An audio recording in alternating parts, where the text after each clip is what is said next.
बिल्कुल, मेरा कहना तो यह है, कोई भी राजस्व कर्मी, कोई तहसील का अधिकारी क्षेत्र में नहीं गया और इन्होंने घर बैठ के रिपोर्ट लगा दी। कोल तहसील में गया, जिन गाँव में बारिश से भारी नुकसान हुआ है, जैसे बुढ़ासी क्षेत्र पड़ता है कोल तहसील में, बुढ़ासी है, खेमपुर है और रहसूपुर है, 5-7 गांव है, निधौला, इमलानी, चंगेली, मई, 5-7 गाँव में गया तो वहाँ पर किसान बेहद परेशान थे, बेहद दुखी थे। तो उन्होंने मेरी गाड़ी को रोक लिया और जबरन मेरे को गाड़ी से उतार लिया। उन्होंने कि हमें न्याय दिलवाइए। मैंने की बात क्या है कि बात यह है कि आज भी फसल हमारी 2.5 से 3 फुट पानी में खड़ी हुई है, लेकिन जो अलीगढ़ तहसील के जो सर्वे हुई है उसका बयान छपा है।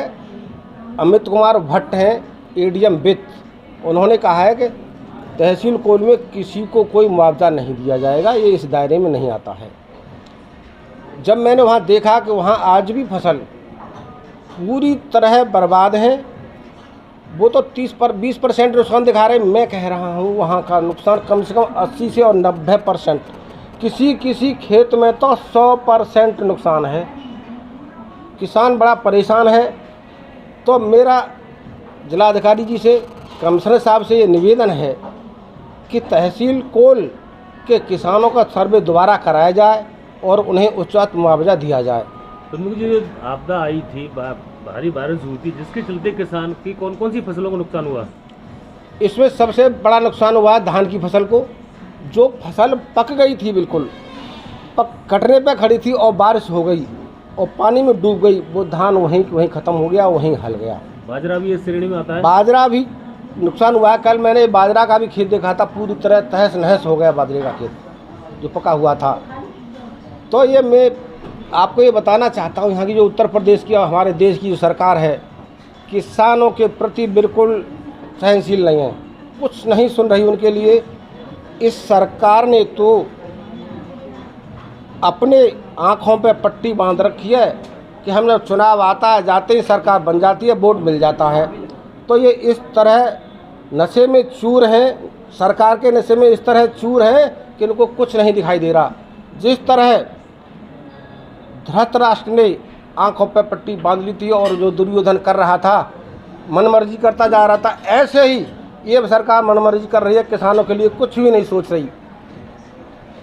आगे आने वाला समय है 2024 में इनको जनता, हमारे किसान भाई सबक सिखा ले देंगे कि कैसे सरकार आती हैं। प्रमुख जी, आप समाजवादी पार्टी के बड़े नेता हैं, क्या सत्ताधारी भाजपा के नेता गांव में नहीं जाते हैं? क्या जनप्रतिनिधि गांव में नहीं जाते हैं? क्या किसान उनको नहीं घेराव करके उनसे नहीं कहते हैं कि हमारा नुकसान की भरपाई क्यों नहीं हो पा रही है? देखिए, गए हैं लोग, सरकार के मंत्री तक भी गए हैं तहसील कोल में भी, लेकिन वहाँ दिखा दिया कोई नुकसान नहीं हुआ है। मैं आपको बताना चाहता हूँ, अलीगढ़ के जिलाधिकारी और जो मैं नाम गिना रहा हूँ, तहसील कोल में इन गाँवों में जाएं और ये सर्वे कराएं अपने सामने, तो 100% नुकसान आपको दिखेगा। 100% नुकसान हुआ है। किसान बेचारा तबाह है, क्या करे वो। ये हमारा किसान अन्नदाता कहलाता है, सबके लिए अन्न उगाता है और उसे हमारा पूरा देश खाता है। और आज किसान की हालत ऐसी है, वो मरने पर आमादा हो गया है। दोबारा सर्वे नहीं होता तो आपकी क्या रणनीति रहेगी? दोबारा अगर सर्वे नहीं कराया प्रशासन ने और शासन ने, तो हम प्रशासन को 72 घंटे के लिए कह रहे हैं, 72 घंटे में दोबारा सर्वे करा के दे दे, अन्यथा हम धरने पर बैठेंगे जिले पर और किसानों को न्याय दिला के रहेंगे।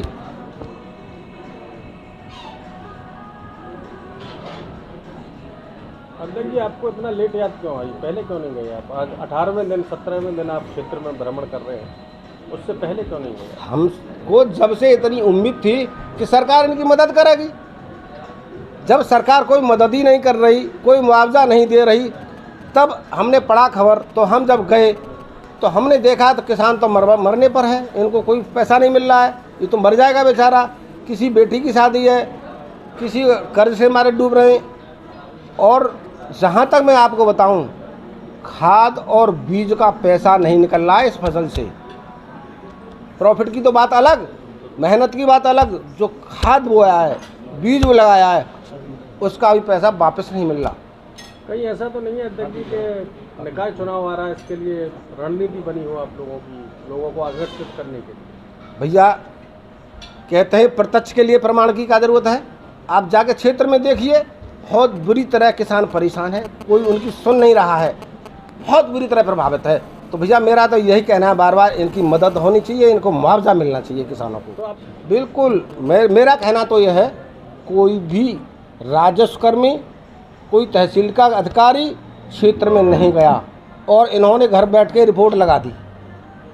अगर ये जाते तो निश्चित उनके मुआवजा की मांग करते, उनकी रिपोर्ट बना के मुआवजा मिलना चाहिए। कि हम कहीं नहीं छुपते, हम लोग किसानों के बीच में रहते हैं। और आपको बता दें, हम लोग गए थे वहाँ पे और कम से कम 7-8 गांव हैं, भुड़ासी, इटावली और क्या कहते हैं दिनावली, ये काफ़ी गांव थे। वहाँ के किसानों की 80% फसल चौपट हो चुकी है मेरे हिसाब से, और कुछ लोगों की 100% तक हो चुकी है। ये लोग सरकार में रह के ना तो उस क्षेत्र में जा रहे हैं, इनका विरोध है वहाँ पर, और किसान ने ये ठान ली है कि ये लोग आएंगे तो इनको दौड़ा गाँव से भगा देंगे, क्योंकि ये झूठी रिपोर्टें दे रहे हैं।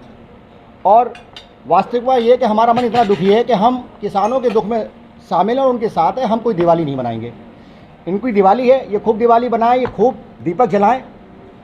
दिवाली तब होती है जब आपकी जनता खुश है, आपका किसान खुश है। किसान अन्नदाता है भगवान का।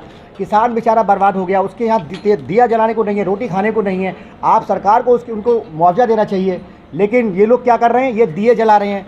11 करोड़ के जलाइए, 11 अरब के जलाइए। अरे जब आपका देश दुखी है, भूखा बैठा हुआ है, तो ऐसी दिवाली किस काम की।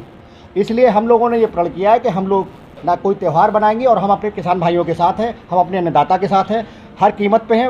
और 72 घंटे का अल्टीमेटम देते हैं, अगर नहीं आएंगे तो हम धरना करेंगे, प्रदर्शन करेंगे, हड़ताल करेंगे, भूख हड़ताल करेंगे। और किसान भाइयों को अगर न्याय मिलेगा तो हम आत्महत्या भी करेंगे।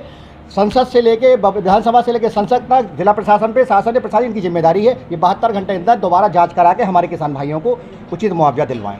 बताइए आप बड़े भाई कि ये आत्महत्या नहीं है, जो किसान त्योहार ही नहीं मना पा रहा है। वो आपकी सही बात है, क्या है ये, नहीं मना पा रहा है, जो उसके घर में उसके बच्चे भूखे मर रहे हैं, ये आत्महत्या नहीं है। तो ये सरकार को संज्ञान में लेना चाहिए। हम आत्महत्या करेंगे जी, न्याय नहीं मिलेगा तो हम सब हर चीज़ करेंगे और ईंट से ईंट बजा देंगे सरकार। तो ये प्रशासन को आत्महत्या की धमकी है ना आपकी? बिल्कुल है, खुले तौर पे है, हमारी तरफ से, किसान भाइयों की तरफ से है। हमें न्याय चाहिए किसान भाइयों के लिए, उनके घर पे खाने को नहीं है, और बेचारे कैसी दिवाली बनाइए बताइए, बुरा हाल है। और शासन प्रशासन जाए उनके घर पे देखे जाके। हम गए, हमारा मन बहुत व्यथित है, बहुत दुखी है, बहुत परेशान है। हम अपने हिंदुस्तान के, अपने क्षेत्र के, अपने विधानसभा के किसान भाइयों के साथ 24 घंटे खड़े हुए हैं, तन मन धन से। उनकी लड़ाई को लखनऊ की तरह आप करेंगे? बिल्कुल बिल्कुल लखनऊ की तरह करेंगे, अगर न्याय नहीं मिलेगा तो। हमें न्याय चाहिए 72 घंटे के अंदर।